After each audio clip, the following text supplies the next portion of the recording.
Wallahi wala haula wala quwwata illa billah. Kalau tengok di atas ni, yalah saya yang terakhir nak cakap, dan sebenarnya saya pun antara ini saya yang bongsu. Sebab saya paling muda lah, umur 44. Kalau nak bandingkan saya dengan Abang Man, Pak Faizal ataupun Haji Nasir pun jauh lagi.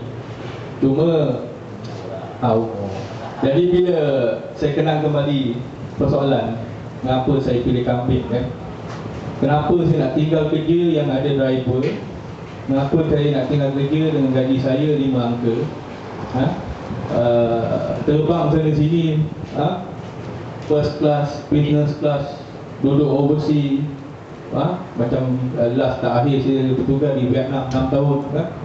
Berapa saya nak tinggal tu? Jawapan ni satu saja. Kalau kita kejar, terus kejar dan bekerja, saya rasa tak cukup. Itu yang saya tengok. Jiwa kacau, gaji banyak, itu banyak, tapi masa untuk saya dengan anak bini tu kurang bang. Duduk tengah laut, turun heli, terus balik, jumpa anak 1-2 hari, naik balik, naik heli, tu duduk tengah laut. Saya rasa apa yang saya buat tengah belajar kan agak pecah kepala kan, kerja tu je. So saya berhenti, 2007 saya berhenti, saya mulakan peternakan. Dan back story lah untuk saya. Saya pergi ke jabatan, ya, pergi jabatan bawa, untuk kita bukan orang senang, saya pun orang susah. Bawa geran tanah, jumpa dengan JPB, tanyalah, minta maaf, saya bukan nak condemn JPB, tak ada. Apa yang boleh buat? Pegawai kata, setengah ikat 2 ekor boleh lah, boleh? Aduh, rasa tina saya. So I take initiative, I fly ke Sydney, dan daripada Sydney saya pergi ke Warina, berkelana 4,000 km tu buat kereta macam bodoh, belajar pasal kambing. Dan dah rasa dah okey balik, tapi sebenarnya ilmu saya tak cukup lagi. Mungkin saya bijak mengurus projek, tapi tak bijak mengurus peternakan. So balik bawa masuk kambing 230 ekor peringkat pertama. 2 minggu saya duduk tepi tangga menangis. 40 ekor kambing saya mati, full blood kat tu, gelip mata je. Tapi dah jenis perangai saya ni, kadang saya sifat malu tu tinggi, pasal saya anak orang kampung. Tak nak ni dia bertanya, tapi suka menggaji. Suka menggaji, dan akhirnya saya dapat. Sebenarnya kambing ni bukan setakat bawa masuk dan bela. Ilmu peternakan tu cukup penting. So pada yang muda-muda sekarang ni, saya rasa kamu dah ada ramai di sini untuk mendapatkan ilmu dan pengalaman. InsyaAllah saya sendiri pun tak ada masalah. Kalau datang, saya akan mengajar, saya akan bantu. Kerananya satu, saya melihat bangsa saya sendiri, Melayu, orang Melayu kita, yang sesuatu saya rasa saya terkilan kerana jabatan agensi lupa. Kebanyakan orang Melayu kita ni, tanah yang dia ada setengah ekar, 10 ekar, tinggi-tinggi 1-2 ekar. Apa yang expectation yang kita dapat kan? Jadi ilmu yang saya dapat tu, saya tengok sebenarnya setengah ekar tu sebenarnya masih boleh. Hari ini saya buktikan pada JPB, atas setengah ekar tanah saya ada 3 kandang besar, boleh mendapat 500-600 ekor kambing, ada kilang buat makanan ternakan. Hari ini mereka datang tanya macam mana kau buat. So saya percaya pada adik-adik kawan yang saya ada, boleh juga buat macam apa yang saya buat. Bagi saya yang ada sekarang ni lebih beruntung dari zaman saya. Ya, mungkin peternak besar-besar dulu kan, kadang ilmu tu dia tak nak mengajar, pasal dia rasa tergugat kalau ada orang baru ke apa. Tapi zaman dah berubah. Kita dah ada dengan FB, bukan Fulat Facebook. Kita dah ada semua, kita berkomunikasi. Minda peternak pun dah banyak berubah, lebih banyak memberi. Zaman saya dulu bila jumpa dia, naik kandang pun tak dapat kadang. Nak belajar putar. So sekarang ni kamu ada pilihan. Tak, saya koordinasi. Tak koordinasi, Abang Osman ada, ataupun Pak Faizal, ataupun antara kalangan. So gunakanlah kesempatan yang ada. Gunakan kesempatan yang ada, ambil kesempatan. Dan saya rasa macam Abang Osman juga sama. Saya pun saya minat dengan persatuan sebenarnya. Baru saya nak campur sekarang ni lah. Dan saya percaya benda ni kita boleh pergi jauh. Kalau kita bercakap dalam satu persatuan, kita boleh buktikan, tengok ahli saya 200 orang, jumlah kambing ahli saya 200,000. Rasa-rasa dia orang tak nak dengar dia cakap kita. Again kita pergi seorang, berapa kau ada? 50 ekor. Dia pun tak pandang kita dah. Itu tujuan dan matlamat penubuhan persatuan. Yang keduanya ialah, siapa tak nak bantuan kan? Cakap memang senang lah. Saya tu naik kok, pengalaman saya pun dah malu lah jumpa orang memang. Sampai rasa macam kita ni teruk sangat ke kan? Cuma ingat, bukan kita nak minta-minta. Itu adalah hak kita sebagai peternak. Ingat tu saja, hak kita sebagai peternak. Dan saya berjanji, itulah yang saya akan buatkan untuk semua. Bukan untuk saya. Macam Abang Osman kata, macam tadi kata, saya rasa kalau apa yang kita rancangkan ni berjalan lancar, InsyaAllah apa yang kerajaan nak, apa yang kerajaan mahu tu, arah dia dah betul lah tu. Pelaksanaan daripada jabatan. Kadang-kadang kita pergi jumpa, tanya, dia kata dia mencari. Kita pun heran mencari, kita ni menunggu ni. Tak ada pula kita pilih. Okey, Abang Man dah banyak cakap kepentingan persatuan lah. Saya lagi sekali saya nak teruskan, balik daripada sini, cari kawan-kawan lah mungkin yang tak dapat hadir dekat kampung. Saya percaya bukan kita seorang saja dia peternak, ada 5-6 lagi. Bawa orang yang mana tu, tolong minta diisi, penuhkan. Pasal macam Abang Osman cakap lah, kalau kita bergerak bersendirian berbanding dengan dalam kumpulan lain, cakap kita didengar. So harapan saya, bukan saya je lah, semua termasuk yang ada kat sini, saya rasa itulah harapan kita yang utama. Cara terpantas untuk kita merasai bantuan-bantuan yang asyik disebut tiap tahun lah kan, itulah caranya. Jadi saya nak cakap banyak-banyak pun tak ada lah. Cuma saya, macam saya beritahu, penubuhan IFKA ni kenapa saya pun datang, sebab saya nampak benda ni ada tujuan dia jelas, cukup jelas. Kita tukar minda kita. Kalau dulu kita berternak cara konvensional, kita tukar cara profesional dan komersial. Minda kita kena tukar.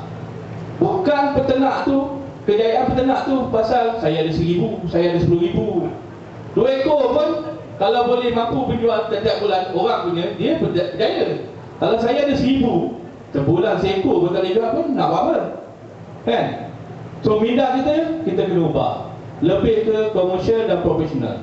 Pasal tu saya selalu daripada awal, even lagi sekali kat agensi sampai nak pinjam saya punya motor saya tu bang, new culture for all industry. Maknanya budaya baru untuk industri lama. Saya consider peternakan ni sebagai industri lama. So saya tak kisah kalau ada yang nak pakai motor sama dalam IFKA, saya tak kisah. Kita sama-sama share. Okey? Itu saja saya nak kata. Terima kasih. Kita saya nak sambung sedikit. Sebenarnya pagi tadi saya dah bersedia untuk buat presentation untuk pemasaran. Tapi yalah, masing-masing mungkin penat ke apa, lambat. Cuma saya nak share hari ni apa yang saya buat. Satu perkara lah, kita ada ambil kambing luar ke atau kambing sendiri untuk buat akikah. Selalunya kita tak fikir outside of the box. Kita tak fikir luar daripada kotak pemikiran kita. Apa yang saya lakukan, contoh pada yang kawan-kawan yang baru, ini saya nak ajar satu. Dua kambing akikah ada untuk dah. Pakej pertama. Pakej kedua siap dengan sembelihan. Pakej ketiga, sembelih dan masak. Dan saya selalu buat pakej yang keempat, sembelih, masak, sediakan ruang kenduri. Contohnya di Singapura, saya baru ni insyaAllah lagi seminggu, dia cuma bayar duit, saya panggil orang kampung ataupun panggil anak-anak yatim ataupun sekolah tapis, buat kenduri, dia datang rumah saya, dia kenduri sama. Mereka tak ada masa. Kuala Lumpur pun sama. Sorry to say, especially lawyer. Banyak kontak saya macam tu. Duduk di kondo, nak buat kenduri macam mana? Tapi mereka nak buat. So ini peluang sebenarnya. Jangan pandang kambing sembelihan cuma sebelah kambing, sudah. Sebenarnya banyak lagi tu. Kita tak reti masak. Ingat, sebahagian daripada apa yang kita punya adalah orang lain. Carilah tukang masak, upah dia, kita ambil tu apa-apa, buatkan. Tak ada isu sebenarnya. So jangan fikir tengok kambing saja. Saya nak sentuh pasal permasalahan sikit. Patut saya berbincang pasal ni pagi ni, tapi tak kesempatan. Saya ambil sikit je masa ya. So ini cuma, itu baru kambing sembelihan. Tak cerita lagi pasal apa? Susu ke bang? Susu. Anak beranak, ambil kesempatan. Anak kambing minum susu, kita pun ambil sikit. Kalau satu ekor kambing dapat 1 botol 200 ml, kalau kita bagi, kalau 10 kambing, 20 kambing kita yang beranak ada, paling tidak ada 20 botol. Kalau satu botol RM4, RM5 kok, dah berapa? Kan? Tiga saya tak mau campur. Tenang tegar, saya pun dah cerita kan? So banyak sebenarnya.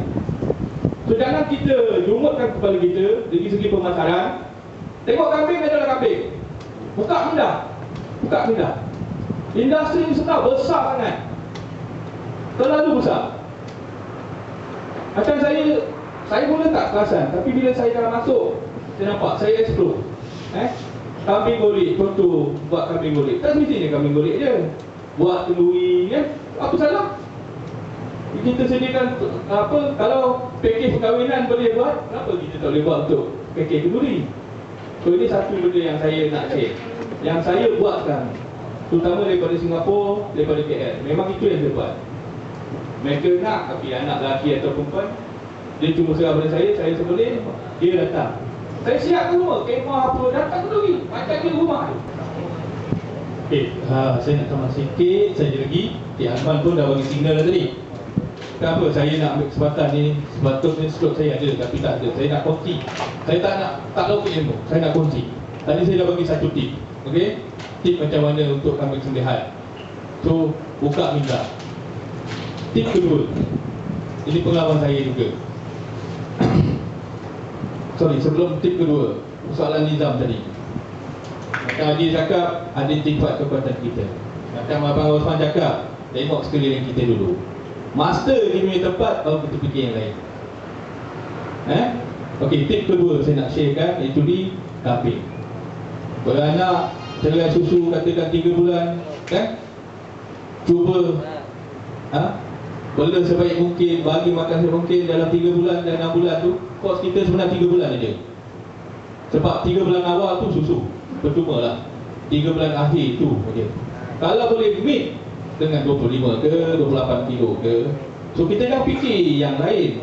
Sebab banyak bila saya bincang-bincang, duk fikir macam mana boleh kami. Oh, saya nak tunggu 2 tahun baru nak jual, cukup umur. Jangan lupa 24 bulan tolak 3 bulan, 21 bulan. Kalau satu hari RM1 pun makan dia, RM30 satu hari, 21 bulan, dah RM630. Masa 2 tahun kita jual RM700, kita ketawa. Aku dah untung. You lupa, 700 tolak 630, you untung 70. Tapi kalau you jual masa umur 6 bulan, 300 sekali pun, untung kamu tolak balik RM50, you untung 200. You nak untung 200 ke you nak untung 70? So jangan fikir, jangan sesekali fikir, alah tak cukup bulan, kesian lah nanti yang lain kan. Jangan fikir itu, sebab ada orang lain yang akan ambil tugas itu. Jadi kamu sebagai peternak, ternak saja, push. Okay, so saya cepat baca ada satu lah. So tadi saya nak cakap pada saya tak dapat nak kongsi banyak sangat. Tapi kalau nak slide saya, call saya, email saya cuba. Okey, sekian. Wabillahi taufiq. Wassalamualaikum warahmatullahi taala wabarakatuh.